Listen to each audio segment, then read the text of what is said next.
Мәншүк Жиенқалиқызы Маметова 1922 жылы Урал облысы Бөкей ордасында дүниеге келген. Ата-анасынан ерте айырылған Мәншүк балалық жастық шағын Алматыда әпкесінің қолында өткізеді.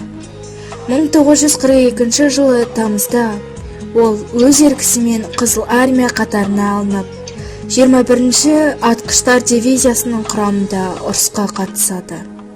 Және де Мәншүк ақтық демі біткенше пулеметтен оқ боратып, қаһармандықпен қаза тапты.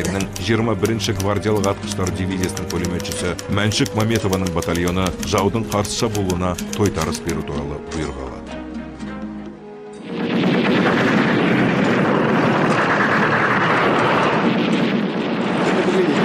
Поглядевши. Excuse my Russian. Слышь, красуля, ты как сюда попала-то? А? Уходи отсюда. Уходи!